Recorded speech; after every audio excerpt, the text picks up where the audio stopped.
Sambil mengikat rambutnya dengan sebuah tali, Arthur pun melemparkan gantungan kalung yang digunakan oleh pria tersebut di sana sambil berkata, jika Arthur akan selalu menantikan momen tersebut nanti. Pria itu begitu terkejut karena dirinya bahkan tak menyadari kapan bocah nakal itu mengambil kalungnya.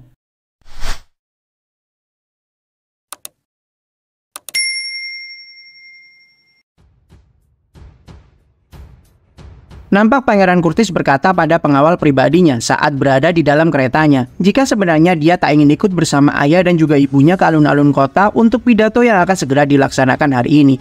Namun Pangeran Curtis juga bertanya jika apakah tak berbahaya bagi dia dan juga Catelyn saat melewati jalan umum seperti ini dengan santainya. Di sini sang pengawal berkata jika kota saat ini sudah diamankan oleh para prajurit-prajurit yang terlatih, maka saat ini sudah cukup baginya saja untuk melindungi Pangeran Curtis dan Putri Catelyn. Mereka di sini akan mengutamakan kenyamanan Pangeran Curtis dan juga Putri Catelyn di sana. Tampak jika Catelyn juga terlihat tak ingin menghadiri acara pidato tersebut. Namun pada akhirnya mereka berdua harus hadir dan disinilah mereka berdua dalam perjalanan menuju ke tempat pidato yang akan diselenggarakan. Curtis merasa sangat heran dengan kepribadian adiknya tersebut karena selama ini dia bisa bertahan dengan seluruh jadwal keluarga kerajaan yang sangat padat. Dan di saat waktu senggang Catelyn hanya mengunci diri di dalam perpustakaan kerajaan sepanjang waktu. Lalu dengan nada datarnya, Catelyn pun berkata jika dia tahu mengapa Curtis tiba-tiba meminta dirinya untuk ikut serta ke acara tersebut. Hal itu dikarenakan teman wanita Curtis menolak ajakannya di saat-saat terakhir. Maka dari itu, Curtis pun memilih untuk menghadiri acara pidato ini daripada dia terlihat seperti seseorang yang telah ditolak. Curtis berusaha mengalihkan pembicaraan dengan berkata jika dia sebenarnya ingin menunggangi Grouder selama perjalanan berlangsung. Namun demi membuat Catelyn setuju untuk ikut dengannya, maka Curtis pun meninggalkan makhluk ikatannya tersebut. Sang pengawal merasa jika makhluk ikatan Pangeran Curtis memiliki ukuran yang begitu besar. Dan sepertinya jika ditunggangi itu akan sangat berbahaya untuk keselamatan Pangeran Curtis tentunya. Namun Curtis berkata jika Grouder saat ini sudah menjadi semakin pintar dan patuh terhadap perintah Curtis. Tiba-tiba konsentrasi Putri Catelyn pun teralihkan saat dia melihat sosok pemuda yang sangat tak asing bagi dirinya di sebuah gang kecil di sana. Beralih ke Vincent yang saat ini merasa sangat panik setelah melihat Arthur yang sepertinya sangat marah setelah melihat temannya Elia disakiti oleh para siswa nakal yang ada di tempat tersebut. Dia merasa jika tak melakukan sesuatu maka para bocah-bocah nakal itu akan mati di tangan Arthur. Dengan cepat Vincent pun berlari di depan Arthur dan memperingatkan semua bocah-bocah nakal itu untuk segera pergi sebelum ada yang terluka nantinya. Dia juga berkata lirih mengingatkan Arthur jika mereka hanyalah anak-anak nakal saja dan Elia juga saat ini keadaannya baik-baik saja. Namun hal yang ditangkap oleh para pembuli ini dari tindakan Vincent adalah dia berusaha melindungi Arthur di sana. Dalam hati Vincent, dia merasa sangat geram karena para bocah-bocah tengik ini tak ada yang memiliki rasa terima kasih sedikit pun setelah dia berusaha menyelamatkan nyawa mereka dari kemarahan Arthur. Paman Vincent, tolong minggirlah. Hal itulah ucapan lirih yang dikatakan oleh Arthur pada Vincent. Melihat hawa tekanan yang dikeluarkan Arthur sangatlah mengerikan, maka mau tak mau Vincent pun hanya mampu menuruti permintaan Arthur saat itu.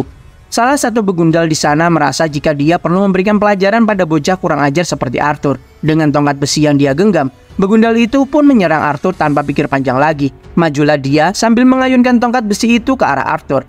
Namun ayunan tak terlihat pun seketika menghantam muka begundal tersebut dengan sangat kerasnya. Semua orang tentu merasa bingung dengan apa yang sebenarnya sudah terjadi. Elia pun hanya tersenyum melihat Arthur yang sudah bertindak kali ini. Melihat temannya yang tersungkur karena hal yang masih belum bisa mereka pahami di sana, begundal lainnya pun mencoba untuk menyerang Arthur kembali dengan tongkat besi yang lain. Begundal tersebut merasa posisinya sedang berada di atas awan saat ini. Dia menyerang Arthur menggunakan teknik 1000 bayangan yang diturunkan secara langsung di keluarganya secara turun-temurun. Dengan banyaknya teori-teori yang dia bualkan selama bergerak di sana, serangan cepatnya dapat dihindari oleh Arthur dengan begitu mudahnya. Tatapan Arthur yang begitu tajam seakan-akan menunjukkan pada begundal tersebut untuk sadar jika perbedaan kekuatan mereka sangatlah terlampau jauh.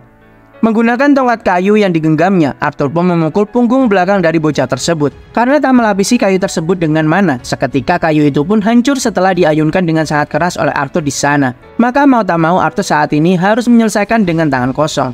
Ketua para berandalan tersebut hanya tersenyum angkuh setelah melihat Arthur yang dapat menghajar anak buahnya di sana. Dia mengingat pesan dari orang tuanya jika teknik pukulan dari keluarganya sangatlah berbahaya dan lebih berbahaya dari sebuah senjata buatan manusia. Tentu dengan begitu, dia sangat percaya diri dan membuang tongkat yang digenggamnya saat ini. Lalu dia pun beranggapan jika bisa menumbangkan Arthur hanya dengan sekali pukulan saja kala itu. Namun setelah beberapa saat, dia merasakan hawa tekanan yang begitu kuat dan juga mematikan dari tatapan Arthur.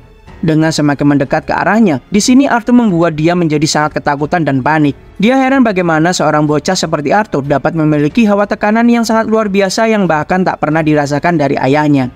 Mengabaikan perasaan tak enaknya, dia pun melesat maju dan berusaha memberikan satu pukulan telak pada Arthur. Namun dengan telak, Arthur pun memberikan sebuah pukulan yang sangat keras pada muka pemuda nakal tersebut. Pukulan itu terlihat sampai bisa menerbangkan tubuh bocah tengik itu cukup jauh ke belakang. Meski pandangannya sempat gelap dan sedikit kabur, dia pun tak mau jika dirinya dipermalukan oleh bocah desa seperti Arthur. Maka dia pun mengeluarkan sihir yang sebenarnya sangat dilarang bagi para murid menggunakannya di tempat umum. Tapi serangan kuat tersebut terhenti oleh sebuah dinding es yang muncul melindungi Arthur di sana. Semua terkejut setelah melihat kehadiran Putri Catelyn dengan tongkat sihirnya saat itu.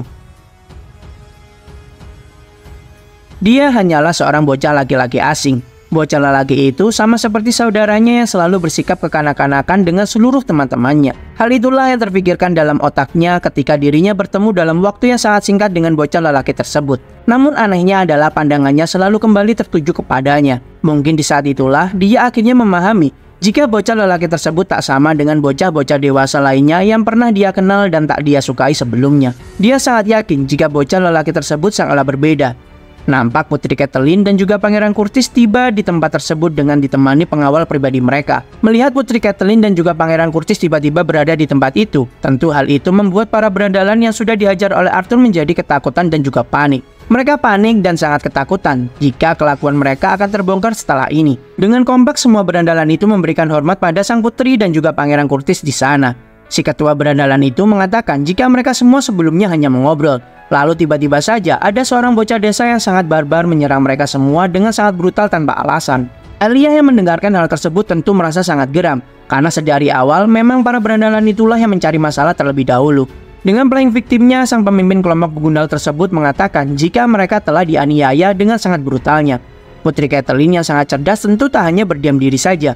Dia melihat salah satu korban yang ditolong oleh Elia di sana. Hal itu membuktikan jika tak mungkin dwarf yang ada di hadapannya bisa terluka sendiri tanpa dianiaya sebelumnya.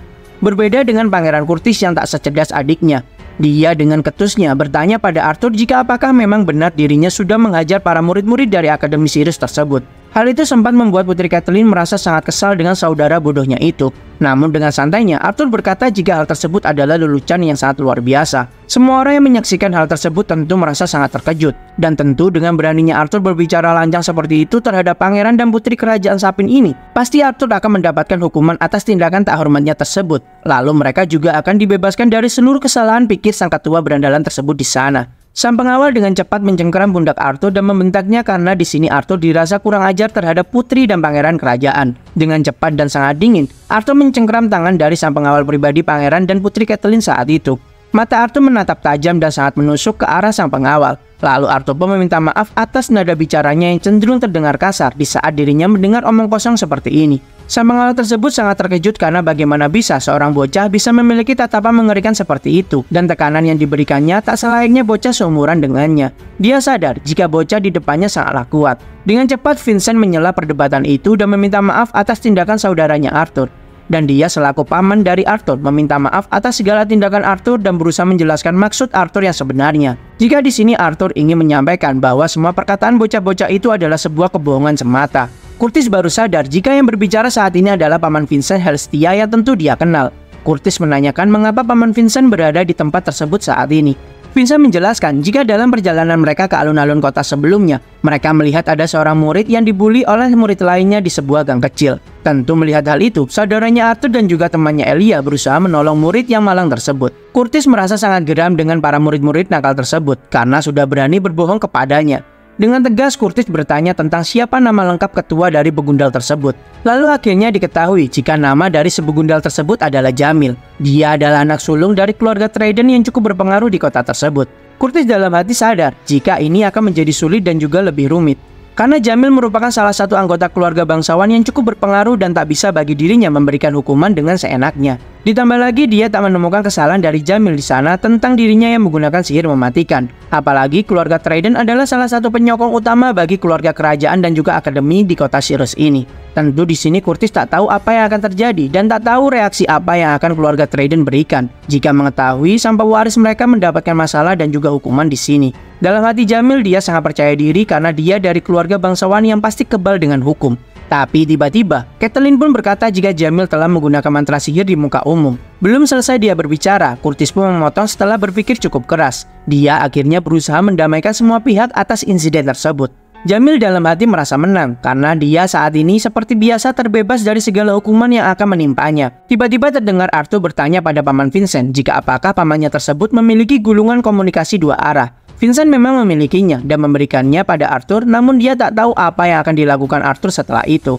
Dengan lirih dan juga sangat tenang, Arthur menyebutkan nama seseorang yang pasti diketahui oleh semua orang di sana. Orang itu adalah Cynthia Gotski. Jamil merasa Arthur sangat bodoh karena menyebutkan nama seseorang yang sangat berpengaruh hanya untuk menakut-nakuti mereka semua. Dari seberang, Cynthia awalnya menganggap jika Vincent lah yang menghubunginya, karena Cynthia sangat tak menyukai panggilan tiba-tiba seperti itu. Namun setelah melihat Arthur yang menghubunginya, Cynthia pun merasa terkejut sekaligus sangat senang. Melihat sikap Cynthia Gotski yang sangat hangat dan juga ramah terhadap Arthur, tentu seluruh orang menjadi sangat terkejut, terutama bagi komplotan Jamil di sana. Arthur menjelaskan seluruh masalahnya pada Cynthia. Lalu dia meminta Cynthia untuk mengeluarkan salah satu murid dari Akademi Sirius, yaitu Jamil dari keluarga Trident beserta seluruh komplotannya. Karena mereka semua sudah membuli murid lainnya dengan sangat kejam saat ini. Hanya karena dia merupakan ras lain, yaitu ras Dwarf. Awalnya mendengar keluarga Trident membuat Cynthia tak bisa memutuskan begitu saja karena sangat mendadak. Dan hal itu disambut dengan senyum kemenangan oleh Jamil di sana. Namun setelah mendengar Arthur yang berkata, itu pun jika Cynthia masih menginginkan Arthur untuk masuk ke akademi miliknya. Belum selesai Arthur menyelesaikan kalimatnya, dengan cepat Cynthia pun berkata jika Jamil dan seluruh teman-temannya yang terlibat saat ini sudah resmi dikeluarkan dari Akademi Sirius. Singkatnya, seluruh komplotan pembuli tersebut termasuk Jamil mendapatkan panggilan dari keluarga mereka masing-masing melalui gulungan dua arah. Mereka menanyakan tentang masalah dikeluarkannya mereka dari Akademi Sirius saat ini. Curtis meminta maaf atas tindakannya terhadap Arthur sebelumnya. Tapi Arthur dengan bijak juga meminta maaf atas sikapnya karena emosi sudah menguasai dirinya saat itu. Curtis merasa sangat lega dan setuju jika murid-murid seperti itu tak berada di Akademi Sirius. Tak peduli mereka dari keluarga bangsawan ataupun sebaliknya, jika salah memang haruslah dihukum dengan setimpal. Karena di sini Curtis tak ingin ada diskriminasi sedikit pun tentang ras di benua ini. Setelah semua usai, Curtis pun dan juga Catelyn akan beranjak pergi. Saat memasuki kereta kudanya, Curtis pun berkata pada Catelyn jika kepalanya sedikit pusing setelah memikirkan tentang pertama kali mereka bertemu dengan Arthur sebelumnya. Curtis merasa jika Arthur sangatlah berbeda dengan bocah yang lainnya. Namun Catelyn pun nampak tak memperdulikan perkataan dari saudaranya tersebut. Dengan senyum manisnya, Catelyn pun menunjukkan wajahnya di jendela kereta kudanya dan bertanya dengan sangat manis kepada Arthur di sana jika apakah Arthur mau minum teh bersamanya di lain waktu. Dengan lirih, Arthur pun mengiyakan ajakan Catelyn saat itu. Lalu Catelyn pun melanjutkan jika dia pasti akan menemui Arthur di Akademi Sirius nanti. Arthur pun memberikan senyuman manis dan hormatnya pada Catelyn saat itu. Pangeran Curtis di sini sampai heran jika apakah itu benar-benar saudaranya. Karena adiknya yang terkenal sangat dingin bisa tersenyum dengan sangat hangat dan manis kepada Arthur. Di alun-alun kota terlihat sudah banyak sekali orang yang berkumpul menantikan pengumuman penting apa yang akan disampaikan oleh sang raja. Bahkan keluarga Helstia dan juga Lewin pun juga menghadiri acara tersebut di alun-alun kota bersama-sama. Ellie sempat menyapa Elia karena mereka bertemu kembali di satu tempat. Arthur mengawasi seluruh orang yang ada saat ini. Karena dengan jumlah massa sebanyak ini, maka kabar jika mereka telah menemukan benua baru akan tersebar secara luas dengan sangat cepat. Arthur penasaran dengan reaksi apa yang akan semua orang berikan dengan ditemukannya sebuah benua baru itu. Namun hal yang sangat mengganggu Arthur saat ini adalah fakta di mana penghuni dari benua lain tersebut telah memata-matai benua ini menggunakan manabis yang bisa berkamuflase dan juga artefak perekam. Tentu mereka melakukan hal itu jika mereka takut terhadap penghuni benua di Jaten ini. Atau malah mereka mungkin sudah memiliki niat yang jahat saat ini dan mulai menyusul rencananya. Arthur berpikir kembali jika apakah dia sudah melakukan hal yang benar selama meningkatkan kekuatan yang dia miliki selama ini.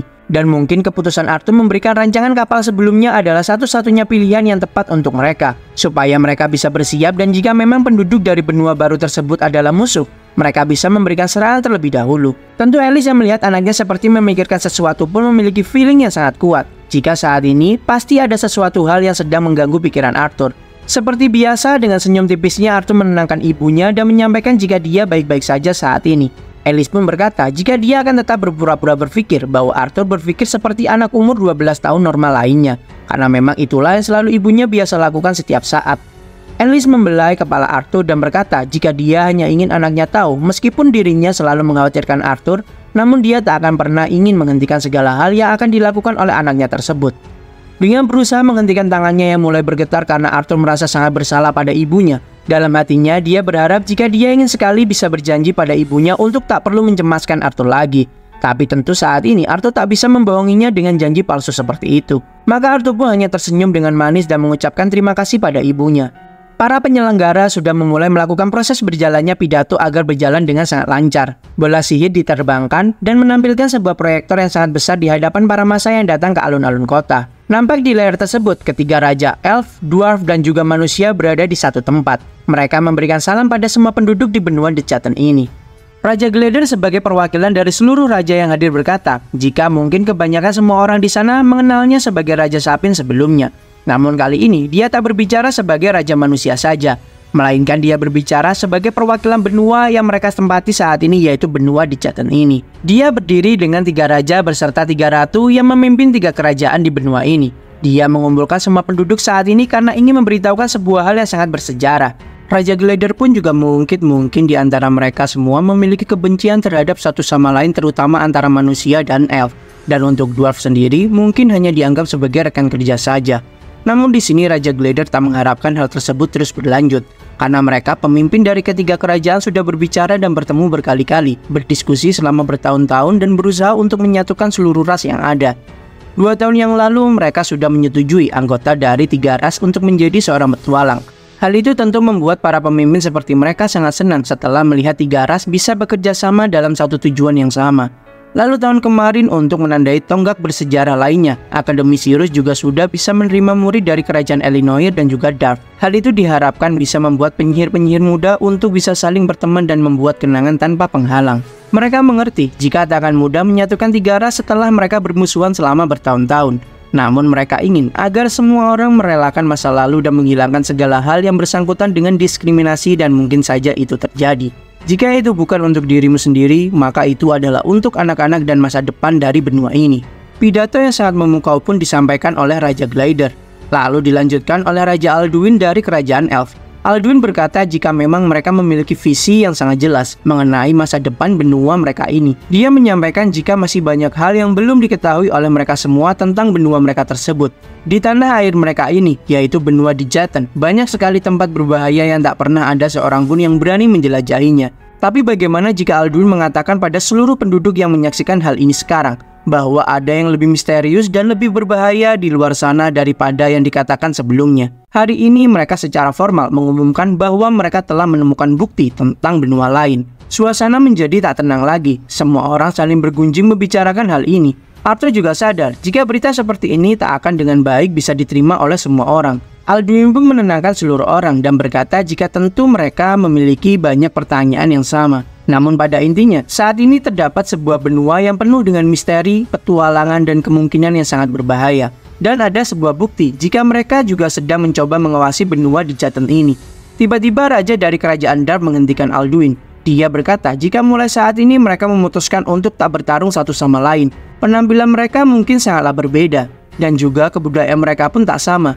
Namun satu hal yang pasti, jika mereka semua terlahir di satu benua yang sama. Semua raja merasa bangga dengan hal tersebut karena telah terlahir di benua The Chatton ini. Mereka berharap jika generasi-generasi muda di masa depan merasakan hal yang sama seperti mereka. Semua orang pun bertepuk tangan bersorak bergembira setelah mendengar pidato yang sangat memukau tersebut. Lalu dipanggillah masuk perwakilan dari 3 kerajaan yang akan mewakili setiap ras dan juga kerajaan yang ada. Mereka adalah individual yang sudah dipilih dari keluarga kerajaan yang paling berani, bijaksana, cerdas, dan juga kuat dari masing-masing negara. Orang-orang ini adalah perwakilan yang akan bekerja di samping para raja dan mengawal perdamaian di era yang baru pada benua mereka ini. Mereka akan dikenal sebagai Six Lances atau 6 tombak. Mereka berenam pun bersujud di hadapan para raja dan akan bersumpah setia untuk benua The Chatton ini. Lalu mereka juga akan diberikan sebuah artefak, yaitu sebuah cincin yang diberikan pada masing-masing individu. Yang pertama ada Alea Triskan, kedua ada Fare Aura, ketiga ada Alfred Warren, keempat Aya Griepin, kelima Mika Earthborn, lalu yang terakhir adalah Baron Wycus. Elia pun di sini bertanya pada Arthur jika apakah dia tak salah dengar karena namanya mirip sekali dengan Lucas Wycus. Raja Glader meminta para Lances untuk melindungi perdamaian benua ini dengan segenap kekuatan mereka semua. Di sisi lain, Arthur menatap tajam sebuah tembok yang sangat kokoh dan harus dia lewati sebelum membunuh Lucas Wycus di kemudian hari. Di hari pengumuman tersebut, Arthur mendapatkan sebuah realita yang begitu dingin baginya. Lucas Wycke, sang pembangkang dan pengkhianatannya, menyebabkan kematian sebagian besar dari Party Not sebelumnya. Dia menggunakan koneksi keluarganya untuk lepas dari kesalahan yang dia perbuat.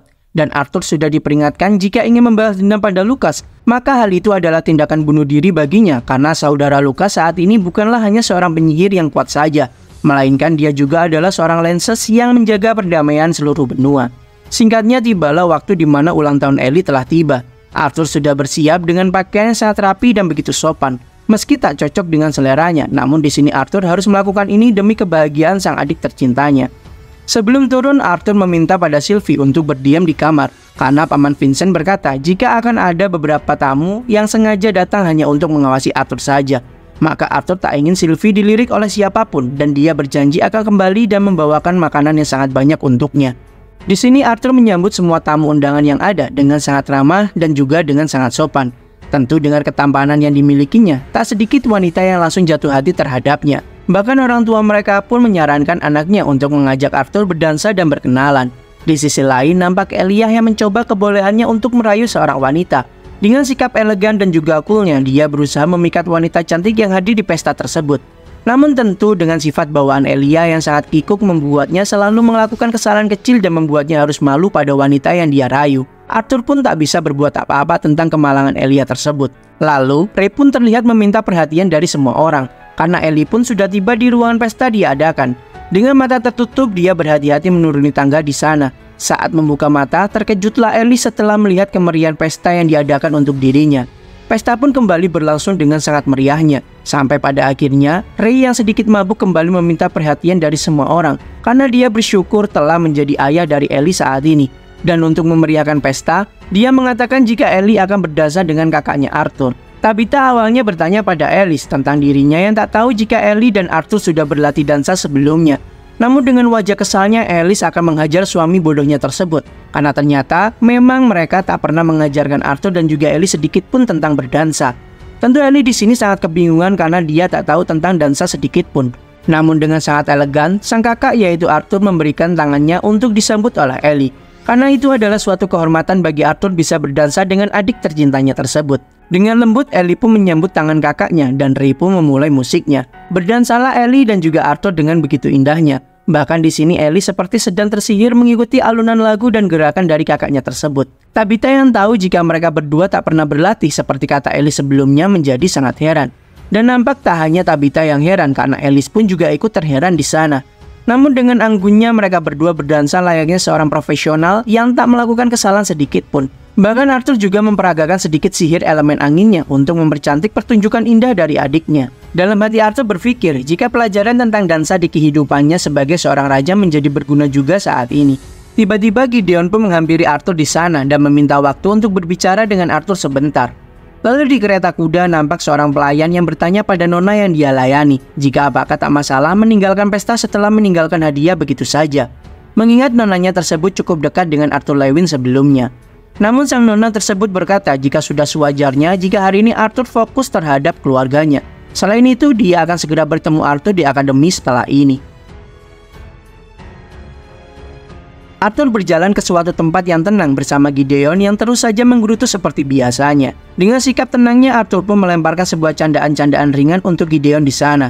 Mengingat Gideon sudah memberikan Ellie sebuah hadiah yang sangat berharga. Maka Arthur pun bertanya tentang dirinya yang mendapatkan kunjungan dari seorang artificer nomor 1 di benua di Chaton ini. Gideon pun merasakan sebuah sarkasme dari Arthur saat itu untuk dirinya. Gideon di sini ingin memberitahukan Arthur jika para dewan sudah setuju dengan rancangan blueprint yang Arthur berikan sebelumnya pada Gideon. Dan proyek besar tersebut sedang dikerjakan oleh mereka secepat mungkin. Dewan yang dimaksud saat ini adalah para raja-raja yang mewakili ras dan kerajaan mereka masing-masing. Arthur memberikan selamat pada Gideon karena pasti dia mendapatkan sebuah hadiah yang sangat bagus setelah menyelesaikan proyek besar ini. Gideon berkata jika uang, ketenaran, kekuatan itu hanyalah sebuah sarana untuk mencapai tujuan.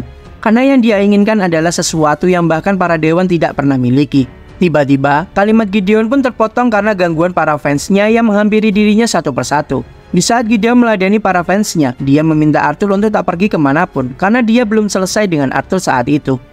Lalu saat Arthur menunggu Gideon menyelesaikan urusannya, dia melihat satu persatu tamu sudah mulai pulang dan meninggalkan pesta di sana. Disapalah Arthur oleh Lilia yang baru saja pulang dari asrama Akademi Sirius. Meski terlambat, Lilia pun ingin mengucapkan selamat pada Ellie sekarang. Arthur pun mengerti dari cerita yang disampaikan oleh Bibi Tabitha jika betapa sibuknya Lilia saat menjadi sekretaris dari Dewan Murid saat ini. Wajar baginya jika terlambat dan selalu disibukkan dengan pekerjaannya di Akademi Sirius. Dengan disapanya Lilia oleh Arthur di sana, sempat membuat Lilia merasa heran dengan Arthur. Jika apakah sebelumnya memang Arthur memiliki tinggi yang sangat berbeda dengannya. Setelah berbincang beberapa saat dengan Lilia, Arthur pun tahu jika saat ini Lilia sudah tumbuh dewasa. Karena dari sebelumnya Lilia hanyalah seorang putri kecil yang selalu kabur ke tempat persembunyiannya saat dia merasakan perasaan sedih. Namun sekarang sudah bisa menjadi seorang sekretaris Dewan Murid yang bisa diandalkan. Dan melihat dari tatapan setiap pria yang melirik Lilia saat mereka sedang berbincang, Arthur berasumsi jika memang Lilia sangatlah populer di kalangan para lelaki di Akademi Sirius itu. Dengan sangat panik Lilia pun berkata jika dia masih belum memiliki pacar. Dan ditambah lagi semuanya dalam hidup Lilia berubah karena kehadiran Arthur. Arthur yang sangat peka terhadap perasaan Lilia terhadapnya pun dengan halus menarik sebuah garis batas untuknya dan juga Lilia dengan berkata, jika untuk selanjutnya maka Arthur akan lebih selektif lagi pada laki-laki manapun yang akan Lilia bawa pulang ke rumah nanti. Menyadari perkataan Arthur tersebut membuat Lilia pun sadar jika hubungannya dengan Arthur hanyalah dianggap sebatas saudara saja. Gideon pun memecah keheningan dan berkata pada Lilia dan meminta izin untuk meminjam Arthur sebentar. Lilia pun dengan sopan memberikan salam pada paman Gideon dan beranjak pergi dari tempat tersebut. Di sini Gideon sadar jika sepertinya Arthur memang cukup populer di kalangan para gadis dan sepertinya Lilia memiliki perasaan pada Arthur saat ini. Arthur pun dengan tenang berkata jika dia juga sudah tahu akan hal tersebut. Namun dia juga menjelaskan jika Lilia adalah orang yang berubah hidupnya karena bantuan darinya. Maka perasaan Lilia pada Arthur bukanlah suka ataupun cinta, melainkan seperti sebuah perasaan yang mendekati rasa terima kasih saja. Dan tentu di umurnya saat ini, Lilia masih belum mengerti tentang perasaannya tersebut dengan benar.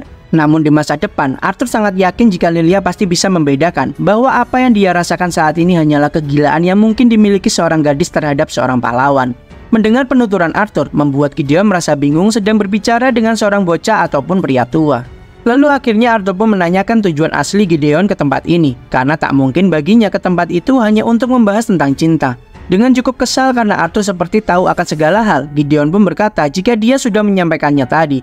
Gideon ingin memanfaatkan uang, ketenaran, dan kekuatan yang diberikan oleh para dewan padanya untuk mendapatkan sesuatu yang tak bisa dia dapatkan dari manapun, yaitu pengetahuan yang dimiliki oleh Arthur. Setelah terdiam sejenak, di sini Arthur berkata jika dia sudah memikirkan beberapa kali bahwa dirinya tak ingin mengubah cara kerja dunia lebih dari apa yang sudah Arthur lakukan. Karena benua ini akan baik-baik saja tanpa campur tangan Arthur sekalipun. Tapi di sini perkataan Arthur tak didengarkan oleh Gideon, dan malah di sini Gideon dengan cermat telah menangkap jika Arthur masih memiliki ide lain yang sama hebatnya. Melihat Master Gideon yang sangat keras kepala, maka Arthur pun sedikit memberikan tekanan pada nada bicaranya. Jika dia sekali lagi mengatakan jika tak ingin memberikan pengetahuan yang dimilikinya hanya untuk memuaskan rasa keingintahuan Gideon saja. Tak habis akal, maka di sini Gideon pun menawarkan sesuatu seperti take and give. Dia tak akan menanyakan sesuatu yang akan mengubah dunia pada Arthur.